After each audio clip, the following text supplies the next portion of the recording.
गुरुजी, मैं आपसे जुड़ने के बाद कुछ धार्मिक ग्रंथ भी पढ़ना शुरू किए हैं। गुरुजी, मैं जानना चाहता हूँ कि जब मैं जैनियों के संबंधित ग्रंथ को पढ़ रहा था तो उसमें मैंने उनका एक मंत्र देखा। मुझे अच्छे से उसका नाम भी प्रोनाउंस नहीं करना आ रहा है। क्या गुरुजी आप बता सकते हैं कि उस मंत्र का क्या भाव अर्थ है, उसमें क्या लिखा है, ताकि मैं अच्छे से उनके धर्म के बारे में भी जान सकूँ। भगवान श्री महावीर की आज जयंती है, 2550वीं जयंती है। 2550 वर्ष पूर्व ये दिव्य ऊर्जा, ये दिव्य आत्मा, ये दिव्य ज्योति हमारे बीच प्रकट हुई और उन्होंने बहुत बड़ा काम किया अपने जीवन में। 30 वर्ष की अवस्था में वो सन्यास को उपलब्ध हुए।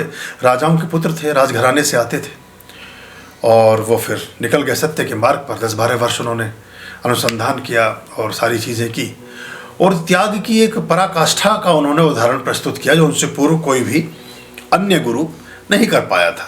कमोबेश महावीर और बुद्ध समान कालखंड में हैं। महावीर बड़े थे बुद्ध से, लगभग 30-32 साल बड़े थे, ऐसा उल्लेख मिलता है शास्त्रों में। तो अब महावीर का जीवन बड़ा अद्भुत रहा, बड़ा दिव्य रहा। उनकी जो प्रेरणाएं थी, उनके जो शिक्षाएं थी, आज भी उनका कोई किसी प्रकार का तोड़ नहीं है, आज भी उनकी कोई काट नहीं है। वो प्रासंगिक है, समीचीन है, सदा सर्वदा रहने वाली।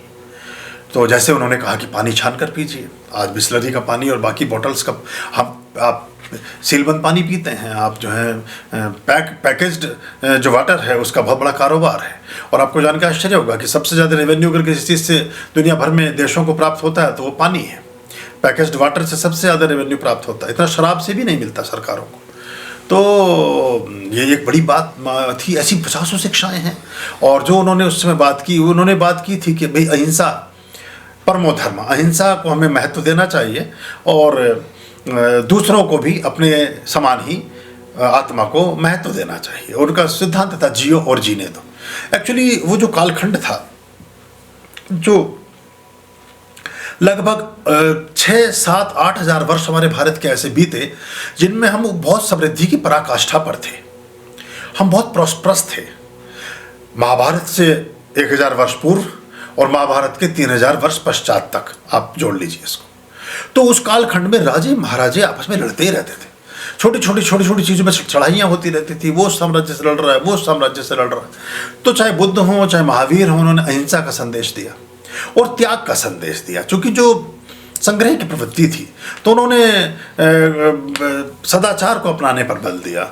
उन्होंने हर तरह की चीज़ों के त्याग पर बल दिया। चूँकि बहुत ज़्यादा संग्रह की प्रवृत्ति ने उस समय राजा महाराज संग्रह के लिए, लोभ के लिए, अपने खजानों को बढ़ाने के लिए, अपने साम्राज्य के विस्तार के लिए ही तो हमले करते थे।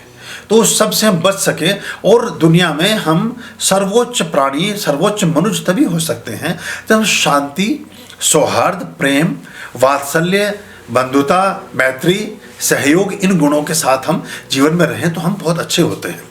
तो प्रॉस्पेरिटी जैसे जैसे बढ़ती, पश्चिम लगभग उसी कगार पर है।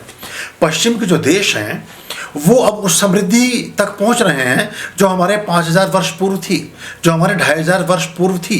तो जैसे हमारे राजघराने लड़ते रहते थे, ऐसे ही आजकल वो देश आपस में लड़ रहे हैं। कभी ईरान हमला कर देता है इजराइल पर, कभी इजराइल कर देता है यूक्रेन पर, कभी यूक्रेन कर देता है किसी और पर।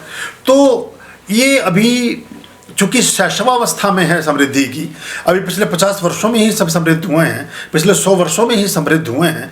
उससे पहले समृद्धि इनके पास थी नहीं। तो अभी ये उस स्टेज में जी रहे हैं जो हमारे 2500 वर्ष और 5000 वर्ष पूर्व की स्टेजेस थी। तो लड़ रहे हैं, लेकिन बाद में उनको समझ आएगा कि मनुष्यता में अगर सर्वोच्च कोई आयाम हो सकता है तो वो प्रेम, सहिष्णुता, दया, करुणा, अपरिग्रह, त्याग और सदाशयता का हो सकता है। जो जियो और जीने दो का हो सकता है। आप जो महावीर का सूत्र था, तो आज उनकी जयंती पर हमारा उनको बहुत भावपूर्ण स्मरण है, उनको हमारे करोड़ों प्रणाम हैं। और उन्होंने जीवन को बदलने की दिशा में जो कार्य किए वो अद्भुत थे। तो जो मंत्र की बात आपने की, अब नमोकार मंत्र की बात कर रहे थे, तो नमोकार मंत्र के बारे में भगवान महावीर कहते हैं कि नमो अरिहंताणम, नमो अरिहंताणम, नमो सिद्धाणम, नमो आयर्याणम, नमो उज्जयाणम, नमो लोय सव्व साहुणम, ऐसो पंचण मोकारो सव पाप पणासणो मंगलान चा संवेसिम पढ़म हवई मंगलम। ये पाली प्राकृत भाषा में है। तो कहते हैं कि नमो अरिहंताणम, जितने अरिहंत हैं, हमसे पूर्व जितने भी देवी देवता हैं, हमसे पूर्व जितने भी हमारे अवतारी महापुरुष हैं, जितने भी गुरु हैं, जितने भी श्रेष्ठ जन हैं, उन सब अरिहंतों को हमारे नमस्कार है। नमो अरिहंताणम, नमो सिद्धाणम, जितने भी सिद्ध हुए हैं, जिन्होंने भी विभिन्न प्रकार की सिद्धियां अर्जित की हैं। भगवान हनुमान जी के बारे में आता है कि अष्ट सिद्धि नवनिधि के दाता, जितने भी निधिवान हैं, जितने भी सिद्धिवान हैं, जितने भी सिद्ध आत्माएं रही हैं, उनको भी हम प्रणाम करते हैं। सभी अरिहंतों को हम प्रणाम करते हैं, नमस्कार करते हैं। सभी सिद्धों को हम नमस्कार करते हैं। नमो आय रियाणम, जितने आचार्य हैं, जितने गुरुजन हैं, जो भी कहीं भी किसी भी प्रकार की शिक्षा प्रदान करने में रत हैं, उन सबको भी हम नमस्कार करते हैं। नमो उवज्झायाणम, उपाध्यायों को नमस्कार है। जितने उपाध्याय हैं, जिन्होंने भी विभिन्न प्रकार की श्रेणियों में अपने आप को प्रतिष्ठापित किया है, उन सबको हम नमस्कार करते हैं। नमो लोय सव्य साहुणम, लोक में स्थापित, लोक में विस्तारित, लोक में सक्रिय रूप से भ्रमण करने वाले सभी साधु संतों को हमारे नमस्कार हैं। और ये 5 परमेष्ठी की उन्होंने स्थापना की कि इनको हम 5 परमेष्ठी मानते हैं, और इनको शुद्ध भाव पूर्वक पंच नमस्कार करने वाले मनुष्य का जीवन शुद्ध, सात्विक और अच्छा होता है। ऐसो पंचन मोक्कारो सब पावप अणासणो मंगलाम न सवेसिम पढ़मम हवई मंगलम। इनका भाव भर मन में रख लेने से, इनको स्मरण भर कर लेने से, इनको प्रणाम कर लेने से, इनको नमस्कार कर लेने से सभी तरह के मंगल जीवन में घटित होने प्रारंभ हो जाते हैं।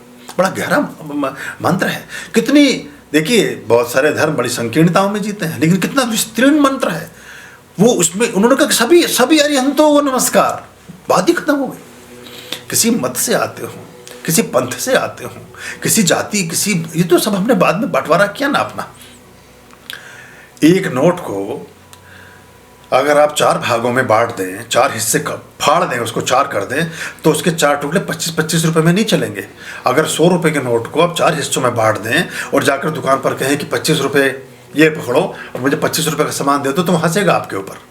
लेकिन हमने अपने जो हमारा 100 का नोट, यानी कि जो हमारा हमारा एकाग्र, हमारा जो एक समुद्र था हिंदुओं का, हमने 4 भागों में बांट लिया, सोचने के 25 रुपए की कीमत हमारी लग जाएगी, कुछ ना लग सकेगी, हम कूड़ा हो गए।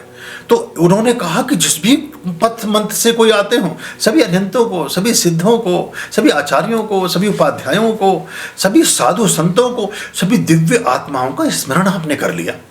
अब जब आपने इतनी बड़ी ऊर्जा का पिंड अपने मन में स्थापित किया, तो आप तो फिर ऊपर उठेंगे ही उठेंगे। तो ये नमोकार मंत्र का भावार्थ जितना मुझे लगा, मैं जैन धर्म के जो विशिष्ट विद्वान हैं उनसे, हो सकता है मैं इसका ठीक भावार्थ ना कर पाया हूँ, पर मैंने इसको ऐसे ही समझा है। तो मैं इस मंत्र के बारे में ऐसा समझता हूँ, और ये मंत्र बड़ा काम का मंत्र है। खासतौर से जो अपने गुरु में, जो भगवान महावीर में अपनी आस्था रखते हैं, उनके लिए बहुत अच्छे से काम करता है। क्योंकि गुरुओं के दिए हुए मंत्र उन गुरुओं में आस्था रखने वाले लोगों के विशिष्ट काम में आते हैं। तो आपने पूछा, और आज इसका एक बड़ा अच्छा दिन भी है, तो इसलिए मैंने इस बारे में आपसे चर्चा की। और ये जो 5 परमेष्ठी की बात की गई है, ये देखिए सार्वकालिक हैं, सार्वभौमिक हैं, सदा सर्वदा रहने वाले भाव हैं। और ये भाव कोई भी धार्मिक व्यक्ति जो सच्चे अर्थों में धार्मिक है, सच्चे अर्थों में सात्विक है, सच्चे अर्थों में सत्य के साथ है, सच्चे अर्थों में तथ्य के साथ है, उसको इस भाव के आसपास जाना पड़ेगा। तभी जीवन में शांति, कल्याण और बाकी चीज़ें हो सकती हैं, है ना। मंगलम च सव्वेसिम पढ़मम हवाई मंगलम, तभी हो सकता है, उससे पहले हो नहीं सकता। खुश रहिए। आर्याम अभयाम भज रे चित संततम आर्याम